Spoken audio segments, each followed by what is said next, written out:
What is up, Earthnoids and Spacenoids? I am just a simple new type, and in this episode we are returning to the Albion crew as they continue their chase for GP02 and 0083 Rebellion. Last time, Ko and the gang attacked the Zeon remnants hiding out in the diamond mine, as New and Bitter highlighted the Adsum repair. He was able to distract the Albion crew, allowing Gato and the Gundam to flee into space. This time the team makes a pit stop in Lhasa, during which Alice Miller has her sequel, Miller's Report 2, 0083 Electric Boogaloo, and the team finally heads back into space. So let's get into this.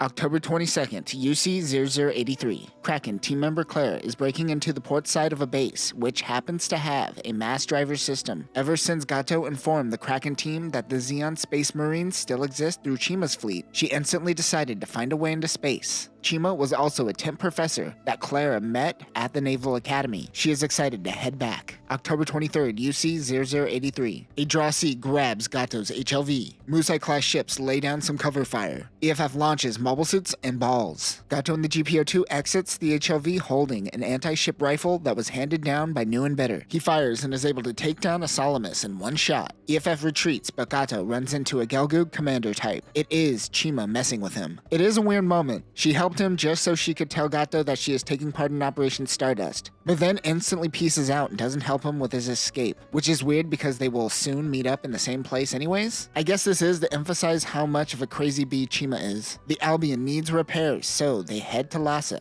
Ko is impatient and wants to head into space to chase Gato. In this manga, Keith mentions that Lhasa was originally a Zeon base during the 1-year war. He doesn't specify if Zeon built it or captured it during the landing operations. They are stuck in Lhasa for 4 days, so Keith wants to have fun, but Ko is going to help with maintenance. Out on the deck is an RX-79G ground Gundam. The pilot just so happens to be Terry Sanders Jr., aka the Reaper, formerly of Kojima Battalion's 8th MS team. He is now a petty officer. As they pursue Unit 2, EFF plans on holding a review regarding the theft of the Gundam tomorrow. Alice Miller has already submitted her report on her end. Ko and Nina argue about running algorithms on the Gundam. One thing that we learned from Mora is that Keith and Ko were originally supposed to be the test pilots of Unit 1 and Unit 2. Keith? Huh. This dude's been getting by his charm for a while now, it seems. But they are not combat pilots. They feel like thrusting Keith and Ko, who are green pilots, into the most violent combat situation EFF has seen in a few years is cruel. Nina never thought about it. Nina makes the bigger boom with the bombs, but she never considered why boom. Monsha, Alpha, and Chap try to leave, but their shore leave hasn't been authorized yet. They get into a fight with some of the Lhasa ground forces. Sanders passes by and says, "Not my problem," and keeps walking. Alpha decides to punch Sanders just for being EFGF. Remember, the Albion is EFSF. Keith and Ko realize they are about to get dragged into this fight they accidentally walked in on. They both get punched in the face. Synapse is concerned about this review. Some believe that the Albion didn't take enough opportunities to capture Unit 2. On top of that, entrusting a rookie with Unit 1 doesn't look good for Synapse. All of the ground forces take on the space forces. Sanders grabs Ko, but before he punches him, Ko reminds him of Shiro Amada. He says that he saw a certain forthright gaze in Ko. The MPs show up and arrest them all. They are placed in solitary for 3 out of their 4 days in Lhasa. Ko has access to some tablet device and is running mobile suit calculations in solitary. Did he sneak that in? Alice comes by his cell. She tells him he will be summoned tomorrow and questioned on whether he is worthy of being the Gundam pilot. As she leaves, she suggests someone will pay for this. The next day, the tribunal begins. Alice Miller asks questions regarding loading the nuke onto Unit 2 back in Torrington Base. Burning tells her he did everything according to regulation, so it seems any changes in security was done by Orville. This spy was also an engineer assigned to work on Unit 2. Many of GP02's developers and engineers were former Zeonic engineers, and she insinuates that Unit 2 was always designed to be a Zeon remnant mobile suit, not one for EFF. She talks to Ko. Miller goes through the hijacking. She asks about meeting Gato. Ko says it seemed like he was determined to pilot Unit 2. He got into GP01 and ignored Moira's orders to stop. When he was confronted by Gato, his memory is fuzzy, so Miller asks Burning why he was entrusted with Unit 1. Burning says that the situation called for it and he made a judgment call in the moment. She wonders why he didn't entrust his veteran comrades over a rookie. She then asks Nina her technical opinion as to whether he should be a Gundam pilot. Nina comes in clearly looking as though she has been coerced. She says, based on her professional opinion, Ko is unfit to pilot the Gundam. She then runs out crying. Miller suggests that there are people in the top brass who want Cohen's Gundam development project to fail. As this is getting nowhere and full of speculation, they decide to suspend the meeting until tomorrow. Ko goes back to solitary confinement. Ko is determined to figure out these algorithms and defeat Gato in the Gundam. Moira doesn't understand why Nina said that during the meeting. She is still crying, telling Moira that she doesn't want her Gundam babies to be the reason for his death. I have feelings for you, so I'm going to ruin your career.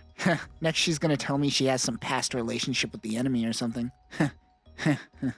Like in the anime, Gato approaches the Garden of Thrones. Gato doesn't like that Delaz is working with Chima on this operation. Tanya comes to Ko's cell. She tells him that he will most likely be taken off the Gundam. She tells him that in order for this to change, he needs to convince Nina to speak up when the tribunal resumes. She lets him out and tells him she's at the bar. He goes to find her and Moira when the EFGF boys come in and interrupts him trying to start another fight. Moira tells Nina that Ko is a pilot, and even if you take him off the Gundam, he will pick up a brick and still try to fight Gato. This is something that Nina, as a civilian, doesn't understand. As the two fight, Sanders comes over and distracts the EFGF boys so Ko can talk to Nina. Good guy Sanders over here. She tells her that he is the rightful pilot for the Gundam and would die if needed to. Nina will agree to him to be the pilot if she promises to her that he won't die. In the hangar, they all wonder if Nina got a glimpse of Gato. She says he was quite the rugged man.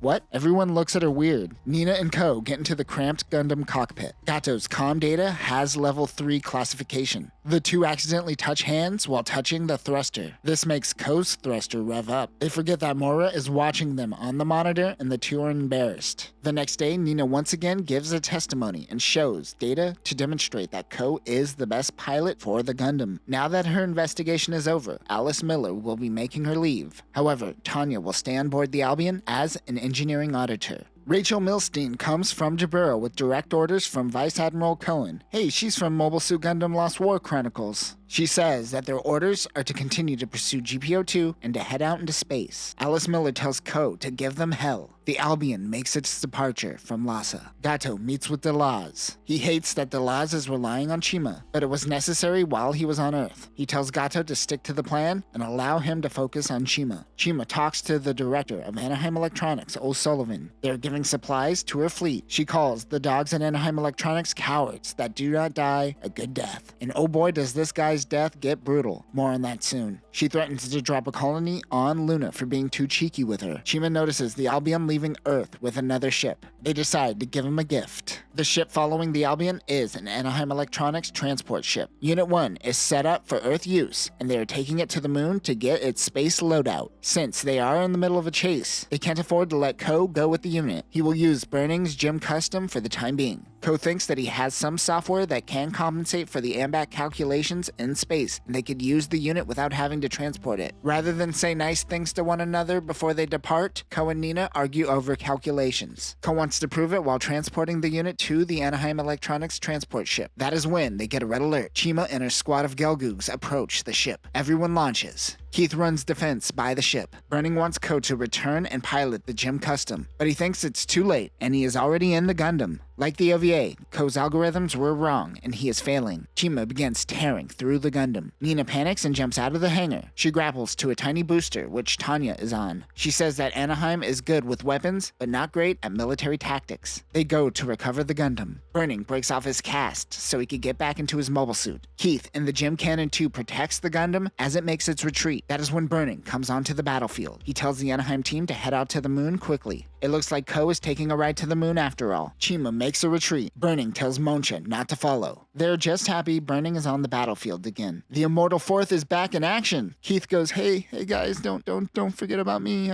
I'm here too. After being in a mobile suit once again, Burning has the biggest smile on his face. The Albion meets up with the two Salamis-class ships, the Nashville and the Yulin. Cohen tells Synapse that they must head to the Shoal Zone that was once Side 5 and find the Xeon remnants. It is like finding a needle in a haystack. Monsha and Keith comb through the debris field looking for something. Keith is zoning out, wondering what Ko is currently up to. That is when they run into the Draw C. The MS-21C Draw C is a high-speed assault mobile suit made by the Delaz fleet and used by Zeon remnants. Because resources were minimal for Zeon remnants, many of the parts of the Drossi come from the Zaku-2 F2 and the bomber ship the Gattle. It is extremely fast, but it has very poor mobility due to its inferior auto-balancer systems. Many of these units make its way to Axis to live on, and be used by other factions in the future. It has a shield that is equipped with a beam saber, a 3-barrel 40mm Vulcan gun, and a Gatling gun. The two Salamis ships and the Pegasus head towards Keith and Munch's direction. When a beam blast comes from the port side, it destroys the Salamis the Yulin. As Zeon remnants, Chima and her team have superiority fighting in shoal zones. And that will do it for this episode. We get some backstory on Sanders, the Reaper. If we assume Elidor getting a song on the radio is closure for his character, then we only don't know about Karen's future. What is she up to? Does Karen ever find love again after the loss of her husband? I need to know. We have finally finished the Miller's Report arc of 0083 and can finally move back to that cat and mouse game between Unit 1 and Unit 2. Also, if you were paying attention, Nina was looking at data on a unit called Blossom. Keep that unit in the back of your mind. Next time, Ko and Unit 1 will receive its new upgrades. Delaz shows off the power of the Delaz fleet as he broadcasts the Gundam to the world. Also, O'Sullivan tells Nina about the top secret GP04. But that will do it for now, new types. Remember to stay away from Nina if you are career-oriented. She might fall in love with you and ruin your career. Peace.